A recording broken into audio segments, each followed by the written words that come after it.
सत श्री अकाल जी। स्वागत है तुहाडा चैनल जुगलू एजुकेशन दे विच। अज दा जिहड़ा अपना टॉपिक आ वो हैगा डिग्री ऑफ एडजैक्टिव्स। इस तो पहला तुसी एडजैक्टिव्स बारे पढ़ ही चुके होंगे।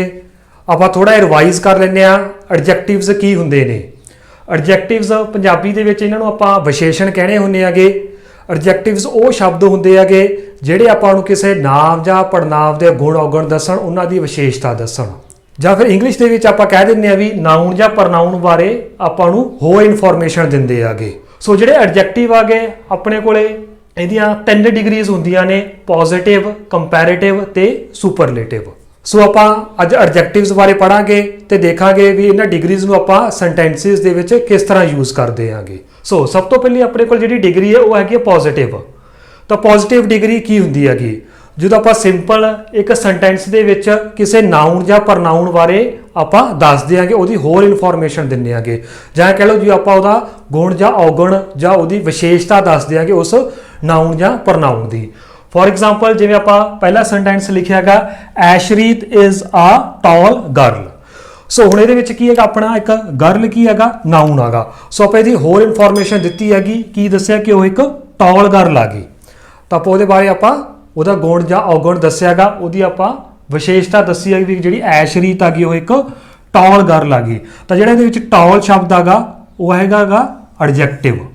ਸੋ ਨੈਕਸਟ ਇਸੇ ਤਰ੍ਹਾਂ ਆਪਾਂ ਸ਼ਬਦ ਬਣਾਇਆਗਾ Kamaljeet is a beautiful girl. So ਹੁਣ ਇਹਦੇ ਵਿੱਚ ਫਿਰ ਆਪਾਂ ਇੱਕ ਨਾउन ਦੀ ਵਿਸ਼ੇਸ਼ਤਾ ਦੱਸੀ ਹੈ ਸ਼ਬਦ ਕਿਹਦੇ ਨਾਲ, ਬਿਊਟੀਫੁਲ ਦੇ ਨਾਲ। ਸੋ ਬਿਊਟੀਫੁਲ ਇੱਥੇ ਕੀ ਹੈਗਾ, ਇੱਕ ਐਡਜੈਕਟਿਵ ਆਗਾ। ਸੋ ਥਰਡ ਆਪਣੇ ਕੋਲ ਐਗਜ਼ਾਮਪਲ ਹੈਗੀ ਹੈ Sachin is a good player. ਤਾਂ ਗੁੱਡ ਸ਼ਬਦ ਆਪਣੇ ਕੋਲ ਇੱਥੇ ਕੀ ਆ ਗਿਆ, ਐਡਜੈਕਟਿਵ। ਸੋ ਜਿਹੜੇ ਆਪਣੇ ਆ ਤਿੰਨੇ ਸ਼ਬਦ ਆ ਗਏ ਇਹ ਕੀ ਆ ਗਏ, ਐਡਜੈਕਟਿਵ ਆ ਗਏ। ਸੋ ਇਹਨਾਂ ਦੀ ਇੱਕ ਟਾਈਪ ਆ ਗਈ ਕਿ ਇੱਕ ਪੋਜ਼ਿਟਿਵ ਐਡਜੈਕਟਿਵ ਆ ਗਏ। ਅਗਰ ਆਪਾਂ ਇੱਥੇ ਲਿਖ ਦਿੰਦੇ Sachin is a bad player, ਤਾਂ ਜਿਹੜਾ ਬੈਡ ਆ ਇਹ ਵੀ ਇੱਕ ਐਡਜੈਕਟਿਵ ਆਗਾ। ਸੋ ਜਿਹੜੇ ਆਪਣੇ ਆ ਤਿੰਨੇ ਸ਼ਬਦ ਆ ਗਏ ਇੱਕ ਕੀ ਆ ਗਏ, ਐਡਜੈਕਟਿਵਸ ਨੇ। ਸੋ ਇਹਨਾਂ ਦੀ ਆਪਾਂ ਇੱਕ ਡਿਗਰੀ ਕੀਤੀ ਹੈਗੀ ਪੋਜ਼ਿਟਿਵ, ਕਿ ਇੱਕ ਪੋਜ਼ਿਟਿਵ ਡਿਗਰੀ ਆ ਗਈ ਐਡਜੈਕਟਿਵਸ ਦੀ। ਅਗਰ ਆਪਾਂ ਇੱਥੇ ਲਿਖ ਦਈਏ ਵੀ Sachin is a bad player, ਤਾਂ ਜਿਹੜਾ ਬੈਡ ਸ਼ਬਦ ਆਗਾ ਇਹ ਵੀ ਇੱਕ ਡਿਗਰੀ ਆ ਗਈ ਐਡਜੈਕਟਿਵ ਦੀ। ਤਾਂ ਇਹ ਸ਼ਬਦ ਨੂੰ ਆਪਾਂ ਨੈਗੇਟਿਵ ਨਹੀਂ ਗਿਣਨਾ ਹੈਗਾ, ਇਹ ਵੀ ਇੱਕ ਡਿਗਰੀ ਦੇ ਵਿੱਚ ਹੀ ਆਉਂਦਾ ਕਿ ਪੋਜ਼ਿਟਿਵ ਡਿਗਰੀ ਆ ਐਡਜੈਕਟਿਵ ਦੀ। ਸੋ ਸੈਕਿੰਡ ਆਪਣੇ ਕੋਲੇ ਪਾਰਟ ਆ ਜਾਂਦਾਗਾ ਕੰਪੈਰੀਟਿਵ। ਕੰਪੈਰੀਟਿਵ ਵਰਡ ਤੋਂ ਹੀ ਆਪਾਂ ਨੂੰ ਪਤਾ ਲੱਗ ਜਾਂਦਾ ਕਿ ਆਪਾਂ ਵਰਡ ਕਿੱਥੇ ਯੂਜ਼ ਕਰਦੇ ਹਾਂ ਕਿਸੇ ਚੀਜ਼ ਨੂੰ ਕੰਪੈਰੀਜ਼ਨ ਕਰਨ ਵਾਸਤੇ। ਸੋ ਇਹਦੇ ਵਿੱਚ ਕੀ ਹੈਗਾ, ਆਪਾਂ ਕੰਪੈਰੀਜ਼ਨ ਕਰਾਂਗੇ ਟੂ ਨਾउन्स ਦੇ ਵਿੱਚ, ਠੀਕ ਹੈ। ਫੋਰ ਐਗਜ਼ਾਮਪਲ ਜਿਵੇਂ ਆਪਾਂ ਇੱਥੇ ਲਿਖਿਆ ਹੈਗਾ ਐਸ਼ਰੀਤ ਇਜ਼ ਟਾਲਰ ਦੈਨ ਪਰੀ।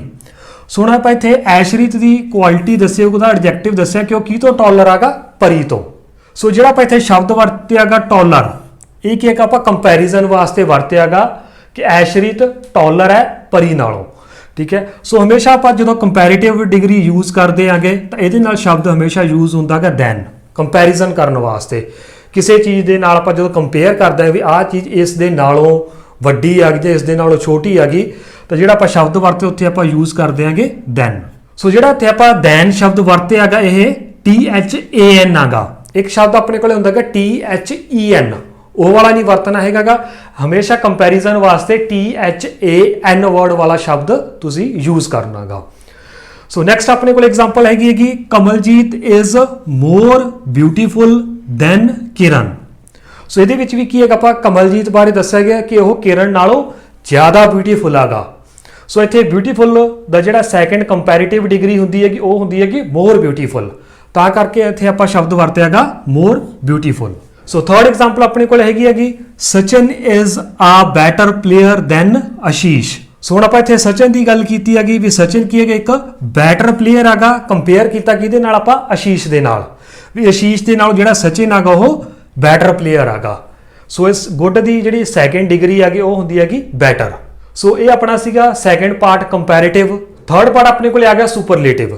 ਸੋ ਸੁਪਰਲੇਟਿਵ ਦੇ ਵਿੱਚ ਕੀ ਹੈਗਾ, ਜਦੋਂ ਆਪਾਂ ਉਹਦੀ ਤੁਲਨਾ ਕੰਪੈਰੀਜ਼ਨ 2+ ਚੀਜ਼ਾਂ ਦੇ ਨਾਲ ਕਰਦੇ ਹਾਂ, ਕਹਿ ਲਓ ਵੀ ਇੱਕ ਗਰੁੱਪ ਦੇ ਵਿੱਚ ਕਰ ਦਿਆਂਗੇ ਵੀ ਗਰੁੱਪ ਦੇ ਵਿੱਚ ਉਹ ਚੀਜ਼ ਹਾਈਐਸਟ ਹੈ ਜਾਂ ਲੋਐਸਟ ਆ ਗਈ, ਠੀਕ ਹੈ। ਸੋ ਇਹਦੇ ਵਿੱਚ ਇੱਕ ਚੀਜ਼ ਸੀਗੀ, ਇਹਦੇ ਵਿੱਚ 2 ਜਣਿਆਂ ਦੇ ਵਿੱਚ ਆਪਾਂ ਕੰਪੈਰੀਜ਼ਨ ਕੀਤਾ ਸੀਗਾ। ਸੋ ਥਰਡ ਦੇ ਵਿੱਚ ਕੀ ਹੈਗਾ, ਜਦੋਂ 2+ ਹੋ ਜੇ। ਫੋਰ ਐਗਜ਼ਾਮਪਲ ਜਿਵੇਂ ਲਿਖਿਆ ਐਸ਼ਰੀਤ ਇਜ਼ ਦਾ ਟਾਲੈਸਟ ਗਰਲ। ਸੋ ਇਹਦੇ ਵਿੱਚ ਹੁਣ ਕੀ ਹੈਗਾ, ਐਸ਼ਰੀਤ ਨੂੰ ਆਪਾਂ ਕਿਸੇ ਗਰੁੱਪ ਦੇ ਵਿੱਚ ਕੰਪੇਅਰ ਕੀਤਾ ਗਰਲਸ ਦੇ ਵਿੱਚ ਕਿ ਉਹ ਸਭ ਤੋਂ ਟਾਲੈਸਟ ਆ ਗਈ, ਸਭ ਤੋਂ ਲੰਬੀ ਕੁੜੀ ਆ ਗਈ। ਸੋ ਜਦੋਂ ਵੀ ਆਪਾਂ ਥਰਡ ਡਿਗਰੀ ਯੂਜ਼ ਕਰਦੇ ਆਂਗੇ ਤਾਂ ਇਹਦੇ ਵਿੱਚ ਹਮੇਸ਼ਾ ਵਰਡ ਯੂਜ਼ ਹੁੰਦਾਗਾ ਦਾ। ਸੋ ਹਮੇਸ਼ਾ ਇਹ ਵਰਡ ਯੂਜ਼ ਕਰਨਾਗਾ ਥਰਡ ਡਿਗਰੀ ਤੋਂ ਪਹਿਲਾਂ। ਸੋ ਇਸੇ ਤਰ੍ਹਾਂ ਆਪਣੀ ਸੈਕਿੰਡ ਐਗਜ਼ਾਮਪਲ ਹੈਗੀ Kamaljeet is the most beautiful girl. So ਆਪਾਂ ਕਮਲਜੀਤ ਨੂੰ ਕੰਪੈਰੀਜ਼ਨ ਕੀਤਾ ਗਰਲਸ ਦੇ ਗਰੁੱਪ ਦੇ ਵਿੱਚ ਤੇ ਆਪਾਂ ਕੀ ਦੇਖਿਆ ਕਿ ਉਹ ਮੋਸਟ ਬਿਊਟੀਫੁਲ ਗਰਲ ਹੈਗੀ ਆਪਣੇ ਗਰੁੱਪ ਦੇ ਵਿੱਚ। ਸੋ ਥਰਡ ਪਾਰਟ ਹੈਗਾ Sachin is the best player. So ਹੁਣ ਆਪਾਂ ਪਲੇਅਰਸ ਦੇ ਵਿੱਚ ਸਚਿਨ ਨੂੰ ਕੀ ਆਖਿਆ ਹੈਗਾ ਇੱਕ ਬੈਸਟ ਪਲੇਅਰ ਹੈਗਾ, ਠੀਕ ਹੈ। ਸੋ ਆਪਾਂ ਥਰਡ ਡਿਗਰੀ ਯੂਜ਼ ਕੀਤੀ ਹੈ ਤਾਂ ਆਪਾਂ ਕੀ ਕਹਾਂਗੇ ਦਾ ਬੈਸਟ ਪਲੇਅਰ, ਠੀਕ ਹੈ। ਸੋ ਇਹ ਤਿੰਨ ਪਾਰਟ ਨੇ ਡਿਗਰੀ ਆਫ ਐਡਜੈਕਟਿਵਸ ਦੇ ਪੋਜ਼ਿਟਿਵ, ਕੰਪੈਰੀਟਿਵ, ਸੁਪਰਲੇਟਿਵ। ਸੋ ਤਿੰਨਾਂ ਨੂੰ ਆਪਾਂ ਧਿਆਨ ਦੇ ਨਾਲ ਯੂਜ਼ ਕਰਨਾਗਾ ਵੀ ਆਪਾਂ ਕੰਪੈਰੀਜ਼ਨ ਜਦੋਂ ਕਰ ਰਹੇ ਹਾਂ ਤਾਂ ਆਪਾਂ ਕੰਪੈਰੀਟਿਵ ਯੂਜ਼ ਕਰਾਂਗੇ। ਜਦੋਂ ਆਪਾਂ ਹਾਈਐਸਟ ਡਿਗਰੀ ਯੂਜ਼ ਕਰ ਰਹੇ ਹਾਂ ਮਤਲਬ ਗਰੁੱਪ ਦੇ ਵਿੱਚ ਜਦੋਂ ਆਪਾਂ ਚੀਜ਼ ਦੱਸਣੀ ਹੈਗੀ ਵੀ ਸਭ ਤੋਂ ਹਾਈਐਸਟ ਆ ਗਈ ਜਾਂ ਸਭ ਤੋਂ ਲੋਐਸਟ ਆ ਗਈ ਤਾਂ ਆਪਾਂ ਉੱਥੇ ਆਪਾਂ ਸੁਪਰਲੇਟਿਵ ਡਿਗਰੀ ਯੂਜ਼ ਕਰਾਂਗੇ। ਜਦੋਂ ਆਪਾਂ ਕਾਮਨ ਸੈਂਟੈਂਸਿਸ ਬਣਾਉਣੇ ਹੁੰਦੇ ਆ ਤਾਂ ਮੋਸਟਲੀ ਆਪਾਂ ਪੋਜ਼ਿਟਿਵ ਡਿਗਰੀ ਯੂਜ਼ ਕਰਦੇ ਆਂਗੇ। ਨੈਕਸਟ ਆਪਣੇ ਕੋਲੇ ਪਾਰਟ ਆ ਗਿਆ ਵੀ ਆਪਾਂ ਜਦੋਂ ਡਿਗਰੀਜ਼ ਨੂੰ ਯਾਦ ਰੱਖਣਾਗਾ ਤਾਂ ਇਹਨਾਂ ਨੂੰ ਆਪਾਂ 4 ਪਾਰਟਸ ਦੇ ਵਿੱਚ ਵੰਡ ਲੈਣੇ ਆਂਗੇ, ਠੀਕ ਹੈ। ਸਭ ਤੋਂ ਪਹਿਲਾ ਪਾਰਟ ਆਪਣੇ ਕੋਲੇ ਆ ਜਾਂਦਾਗਾ ਰੈਗੂਲਰ। ਰੈਗੂਲਰ ਦਾ ਮਤਲਬ ਹੁੰਦਾਗਾ ਜਦੋਂ ਆਪਾਂ ਫਸਟ ਨਾਰਮਲ ਵਰਡ ਆਗਾ ਸੈਕਿੰਡ ਦੇ ਵਿੱਚ ER ਲਗਾ ਦਿੰਨੇ ਆ, ਥਰਡ ਦੇ ਵਿੱਚ EST ਲਗਾ ਦਿੰਨੇ ਆਗੇ। ਫੋਰ ਐਗਜ਼ਾਮਪਲ ਜਿਵੇਂ ਹਾਰਡ ਆਗਾ, ਹਾਰਡ ਦੀ ਸੈਕਿੰਡ ਡਿਗਰੀ ਕੀ ਬਣੂਗੀ ਹਾਰਡਰ, HARDER। ਸੋ ਇਸੇ ਤਰ੍ਹਾਂ ਜਦੋਂ ਆਪਾਂ ਇਹਦਾ ਥਰਡ ਪਾਰਟ ਬਣਾਵਾਂਗੇ ਸੁਪਰਲੇਟਿਵ ਬਣਾਵਾਂਗੇ ਤਾਂ ਕੀ ਬਣ ਜੂਗਾ ਹਾਰਡੈਸਟ, HARD ਪਿੱਛੇ ਆਪਾਂ ਕੀ ਲਗਾ ਦਾਂਗੇ EST। ਸੋ ਇਸੇ ਤਰ੍ਹਾਂ ਆਪਣੇ ਕੋਲੇ ਸੈਕਿੰਡ ਵਰਡ ਆਗਾ ਇਹਦੇ ਵਿੱਚ ਕੀ ਲਗਾਵਾਂਗੇ ਹਾਈਅਰ, ER ਲੱਗ ਜੂਗਾ ਸੈਕਿੰਡ ਦੇ ਵਿੱਚ, ਥਰਡ ਦੇ ਵਿੱਚ ਹਾਈਐਸਟ ਬਣ ਜਾਂਦਾ ਕਿ EST ਲੱਗ ਜੂਗਾ। ਸੋ ਥਰਡ ਆਪਣੇ ਕੋਲੇ ਵਰਡ ਹੈਗਾ ਫੈਟ। ਜਦੋਂ ਆਪਾਂ ਪੋਜ਼ਿਟਿਵ ਯੂਜ਼ ਕਰਾਂਗੇ ਤਾਂ ਇਹਨੂੰ ਆਪਾਂ ਸਿੰਪਲ ਫੈਟ ਲਿਖ ਦਿੰਨੇ ਆਗੇ। ਜਦੋਂ ਆਪਾਂ ਇਹਦਾ ਕੰਪੈਰੀਟਿਵ ਯੂਜ਼ ਕਰਾਂਗੇ ਤਾਂ ਕੀ ਬਣ ਜੂਗਾ FATTER। ਸੋ ਹੁਣ ਆਪਾਂ ਇੱਥੇ ਕੀ ਹੈਗਾ T ਆਪਾਂ ਡਬਲ ਕਰਤੀ। ਕਿਉਂ ਕਰਤੀ? ਕਿਉਂਕਿ ਟੀ ਤੋਂ ਪਹਿਲਾਂ ਜਿਹੜਾ ਵਰਡ ਆਇਆ ਉਹ ਇੱਕ ਕੀ ਹੈਗਾ ਵਾਊਲ ਹੈਗਾ। ਆਪਾਂ ਨੂੰ ਪਤਾ ਵਾਊਲਸ ਕੀ ਹੁੰਦੇ ਹੈਗੇ 5 ਹੀ ਵਾਊਲਸ ਹੁੰਦੇ ਅਲਫਾਬੈਟਸ ਦੇ ਵਿੱਚ AEIOU, AEIOU।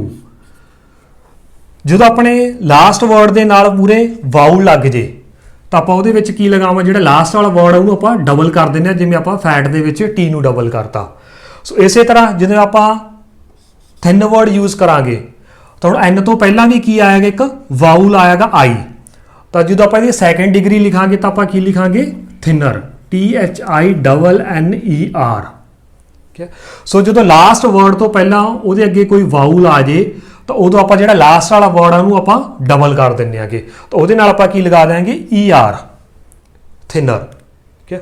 ਸੋ ਇਹ ਚੀਜ਼ਾਂ ਨੂੰ ਤੁਸੀਂ ਯਾਦ ਰੱਖਣਾਗਾ, ਧਿਆਨ ਬਣਾ ਕੇ ਰੱਖਿਓ ਵੀ ਕਿੱਥੇ ਆਪਾਂ ਵਰਡ ਸਿੱਧਾ ER ਲਿਖ ਦਿੰਨੇ ਆਗੇ, ਕਿੱਥੇ ਆਪਾਂ ਵਰਡ ਨੂੰ ਜਿਹੜਾ ਲਾਸਟ ਆ ਉਹਨੂੰ ਆਪਾਂ ਡਬਲ ਕਰ ਦਿੰਨੇ ਆਗੇ। ਸੋ ਨੈਕਸਟ ਆਪਣੇ ਕੋਲ ਇਹਦਾ ਪਾਰਟ ਆ ਜਾਂਦਾ ਇਰੈਗੂਲਰ। ਕੁਝ ਕੁ ਵਰਡਸ ਆ ਜਿਹੜੇ ਇਰੈਗੂਲਰ ਹੁੰਦੇ ਆਗੇ ਜਦੋਂ ਸੈਕਿੰਡ ਅਤੇ ਥਰਡ ਵਰਡ ਬਿਲਕੁਲ ਹੀ ਚੇਂਜ ਹੋ ਜਾਂਦੇ ਆਗੇ ਡਿਗਰੀ ਦੇ ਵਿੱਚ। ਫੋਰ ਐਗਜ਼ਾਮਪਲ ਜਿਵੇਂ ਆਪਾਂ ਗੁੱਡ ਡਿਗਰੀ ਕੀਤੀ ਸੀਗੀ ਕਿ ਪੋਜ਼ਿਟਿਵ ਦੇ ਵਿੱਚ ਇਹ ਗੁੱਡ ਸੀਗਾ, ਜਦੋਂ ਆਪਾਂ ਇਹਦਾ ਕੰਪੈਰੀਟਿਵ ਕੀਤਾ ਤਾਂ ਕੀ ਬਣ ਗਿਆ ਬੈਟਰ, ਤਾਂ ਵਰਡ ਬਿਲਕੁਲ ਹੀ ਚੇਂਜ ਹੋ ਗਿਆ, ਉਹਨੂੰ ਆਪਾਂ ਇਰੈਗੂਲਰ ਕਹਿ ਦਿੰਦੇ ਹੈਗੇ। ਤਾਂ ਥਰਡ ਪਾਰਟ ਦੇ ਵਿੱਚ ਕੀ ਹੋ ਗਿਆ ਇਹ ਬੈਸਟ, ਗੁੱਡ, ਬੈਟਰ, ਬੈਸਟ।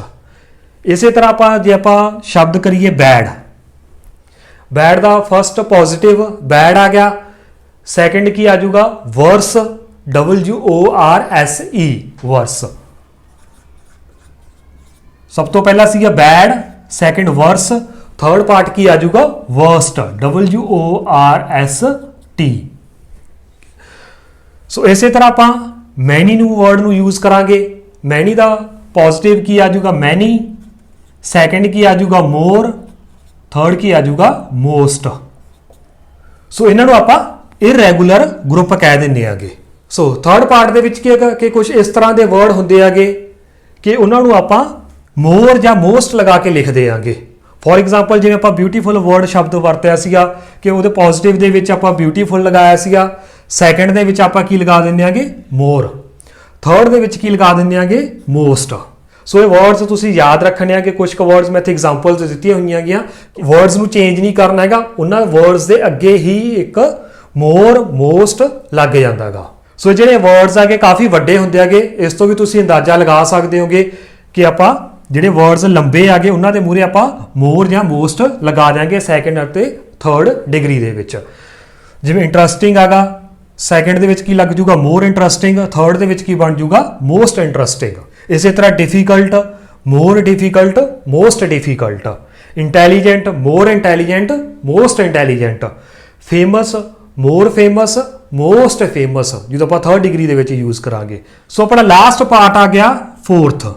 ਇਸ ਗਰੁੱਪ ਦੇ ਵਿੱਚ ਕੀ ਹੈਗਾ ਕਿ ਆਪਣਾ ਜਦੋਂ ਲਾਸਟ ਵਾਲਾ ਵਰਡ ਵਾਈ ਹੋਵੇ, ਵਾਈ ਦੇ ਮੂਹਰੇ ਕੌਨਸੋਨੈਂਟ ਲੱਗਿਆ ਹੋਇਆਗਾ, ਵਾਈ ਦੇ ਮੂਹਰੇ ਕੌਨਸੋਨੈਂਟ ਲੱਗਿਆ ਹੋਇਆ। ਕੌਨਸੋਨੈਂਟਸ ਕੀ ਹੁੰਦੇ ਹੈਗੇ ਤਾਂ ਆਪਣੇ ਕੋਲੇ 26 ਲੈਟਰਸ ਹੁੰਦੇ ਹੈਗੇ A B C ਕਰਕੇ Z ਤੱਕ। ਉਹਨਾਂ ਦੇ ਵਿੱਚੋਂ ਆਪਾਂ 5 ਵਾਊਲਸ ਕੱਢ ਦਿੰਨੇ ਆਗੇ, A E I O U। ਤਾਂ 5 ਵਾਊਲਸ ਕੱਢ ਕੇ ਤਾਂ ਆਪਣੇ ਕੋਲ ਪਿੱਛੇ 21 ਲੈਟਰਸ ਬਚ ਜਾਂਦੇ ਆਗੇ ਜਿਨ੍ਹਾਂ ਨੂੰ ਆਪਾਂ ਕੌਨਸੋਨੈਂਟ ਕਹਿ ਦਿੰਨੇ ਆਗੇ। ਸੋ ਇਹਦੇ ਵਿੱਚ ਕੀ ਹੈ ਕਿ ਜਦੋਂ ਆਪਾਂ ਲਾਸਟ ਵਾਲਾ ਵਰਡ ਵਾਈ ਹੈਗਾ ਤਾਂ ਵਾਈ ਦੇ ਮੂਹਰੇ ਕੋਈ ਵੀ ਕੌਨਸੋਨੈਂਟ ਲੱਗਿਆ ਹੋਇਆਗਾ, ਤਾਂ ਉਹਦੇ ਵਿੱਚ ਆਪਾਂ ਕੀ ਕਰਾਂਗੇ, ਜਦੋਂ ਆਪਾਂ ਸੈਕੰਡ ਡਿਗਰੀ ਬਣਾਵਾਂਗੇ ਤਾਂ ਉਹਦੇ ਪਿੱਛੇ IER ਲਿਖ ਦੇਾਂਗੇ, ਵਾਈ ਕੱਟ ਕੇ IER ਲਿਖੀ ਜਾਊਗੀ। ਜਦੋਂ ਆਪਾਂ ਉਹਦੀ ਥਰਡ ਡਿਗਰੀ ਬਣਾਵਾਂਗੇ ਤਾਂ ਵਾਈ ਕੱਟ ਕੇ IEST ਬਣ ਜਾਊਗਾ। ਫੋਰ ਐਗਜ਼ਾਮਪਲ ਜਿਵੇਂ ਹੈਪੀ ਸ਼ਬਦ ਸੀਗਾ, ਹੈਪੀ ਦੇ ਵਿੱਚ ਸੈਕੰਡ ਡਿਗਰੀ ਦੇ ਵਿੱਚ ਕੀ ਆ ਜਾਊਗਾ ਵਾਈ ਕੱਟਤੀ ਕਿਉਂਕਿ ਮੂਹਰੇ ਕੌਨਸੋਨੈਂਟ ਸੀਗਾ, ਹੈਪੀਅਰ IER। ਸੋ ਥਰਡ ਦੇ ਵਿੱਚ ਕੀ ਆ ਜਾਊਗਾ ਹੈਪੀਐਸਟ IEST ਆਪਾਂ ਲਾਸਟ ਦੇ ਵਿੱਚ ਲਗਾ ਦੇਾਂਗੇ। ਇਸੇ ਤਰ੍ਹਾਂ ਡਰਟੀ ਲਾਸਟ ਦੇ ਵਿੱਚ ਵਾਈ ਹੈਗਾ, ਵਾਈ ਤੋਂ ਪਹਿਲਾਂ ਕੀ ਹੈਗਾ ਕੌਨਸੋਨੈਂਟ, ਤਾਂ ਸੈਕੰਡ ਡਿਗਰੀ ਕੀ ਬਣ ਜਾਊਗੀ ਡਰਟੀਅਰ DIRTIER ਲਾਸਟ ਤੇ ਆਪਾਂ ਲਗਾ ਦੇਾਂਗੇ। ਥਰਡ ਡਿਗਰੀ ਕੀ ਬਣ ਜਾਊਗੀ ਡਰਟੀਐਸਟ IEST ਲਾਸਟ ਦੇ ਵਿੱਚ ਲਗਾ ਦੇਾਂਗੇ। ਇਸੇ ਤਰ੍ਹਾਂ ਨੈਕਸਟ ਵਰਡ ਹੈਗਾ ਅਗਲੀ, ਹੈਵੀ, ਹੈਲਦੀ। ਤਾਂ ਇਹਨਾਂ ਵਰਡਸ ਦੇ ਵਿੱਚ ਵੀ ਸੈਕੰਡ ਡਿਗਰੀ ਦੇ ਵਿੱਚ IER ਲੱਗ ਜੂਗਾ, ਥਰਡ ਦੇ ਵਿੱਚ IEST ਲੱਗ ਜੂਗਾ, ਤੇ ਜਿਹੜੀ ਵਾਈ ਹੈਗੀ ਉਹ ਕੱਟੀ ਜਾਊਗੀ। ਸੋ ਆਪਣੇ ਇਹ 4 ਗਰੁੱਪ ਸੀਗੇ, ਇਹਨਾਂ ਨੂੰ ਯਾਦ ਰੱਖਣ ਵਾਸਤੇ ਵੀ ਕਿੱਥੇ ਆਪਾਂ ER ਲਗਾਉਣਾਗਾ, ਕਿੱਥੇ ਆਪਾਂ EST ਲਗਾਉਣਾਗਾ, ਠੀਕ ਹੈ, ਕਿੱਥੇ ਆਪਾਂ ਮੋਰ ਜਾਂ ਮੋਸਟ ਲਗਾ ਦਿੰਨੇ ਆਗੇ, ਜਾਂ ਫਿਰ ਆਪਣੇ ਲਾਸਟ ਦੇ ਵਿੱਚ ਵਾਈ ਆ ਜਾਂਦਾਗਾ ਤਾਂ ਉਹਦੇ ਮੂਹਰੇ ਅਗਰ ਕੌਨਸੋਨੈਂਟ ਲੱਗੇ ਤਾਂ ਆਪਾਂ ਵਾਈ ਨੂੰ ਕੱਟ ਕੇ IER ਜਾਂ ਫਿਰ IEST ਲਗਾ ਦਿੰਨੇ ਆਗੇ। ਸੋ ਉਮੀਦ ਆ ਕਿ ਤੁਹਾਨੂੰ ਡਿਗਰੀ ਆਫ ਐਡਜੈਕਟਿਵਸ ਸਮਝ ਲੱਗ ਗਿਆ ਹੋਣਾ, ਤੇ ਆਪਾਂ ਇਹਨਾਂ ਨੂੰ ਸੈਂਟੈਂਸਿਸ ਦੇ ਵਿੱਚ ਕਿਸ ਤਰ੍ਹਾਂ ਯੂਜ਼ ਕਰਨਾਗਾ ਉਸ ਦੇ ਬਾਰੇ ਵੀ ਤੁਹਾਨੂੰ ਪਤਾ ਚੱਲ ਗਿਆ ਹੋਣਾ ਵੀ ਕਿਵੇਂ ਆਪਾਂ ਇਹਨੂੰ ਡੇਲੀ ਲਾਈਫ ਦੇ ਵਿੱਚ ਯੂਜ਼ ਕਰਦੇ ਹਾਂ। ਜਦੋਂ ਆਪਾਂ ਕੰਪੈਰੀਜ਼ਨ ਕਰਨਾ ਤਾਂ ਕਿਵੇਂ ਯੂਜ਼ ਕਰਨਾ, ਜਾਂ ਜਦੋਂ ਆਪਾਂ ਹਾਈਐਸਟ ਡਿਗਰੀ ਯੂਜ਼ ਕਰਨੀ ਹੈ ਕਿ ਤਾਂ ਆਪਾਂ ਕਿਸ ਤਰ੍ਹਾਂ ਯੂਜ਼ ਕਰਾਂਗੇ। ਸੋ ਇਸ ਚੀਜ਼ ਦੇ ਉੱਪਰ ਧਿਆਨ ਬਣਾ ਕੇ ਰੱਖਣਾਗਾ, ਤੇ ਵਾਕ ਬਣਾਉਣ ਵੇਲੇ ਗਲਤੀ ਨਹੀਂ ਕਰਨੀ ਹੈਗੀ। ਉਹ ਵਾਕ ਨੂੰ ਜਦੋਂ ਤੁਸੀਂ ਲਿਖਣਾ ਉਹਨੂੰ ਚੰਗੀ ਤਰ੍ਹਾਂ ਸਮਝਣਾਗਾ, ਸਮਝ ਕੇ ਫਿਰ ਆਪਾਂ ਡਿਗਰੀ ਨੂੰ ਯੂਜ਼ ਕਰਨਾਗਾ। ਉਮੀਦ ਕਰਦੇ ਅੱਜ ਦਾ ਤੁਹਾਨੂੰ ਇਹ ਲੈਕਚਰ ਸਮਝ ਆ ਗਿਆ ਹੋਵੇਗਾ। ਇਸੇ ਤਰ੍ਹਾਂ ਆਪਾਂ ਨੈਕਸਟ ਵੀਡੀਓ ਲੈ ਕੇ ਜਲਦੀ ਹਾਜ਼ਰ ਹੋਵਾਂਗੇ। ਉਦੋਂ ਤੱਕ ਲਈ ਸਤਿ ਸ਼੍ਰੀ ਅਕਾਲ।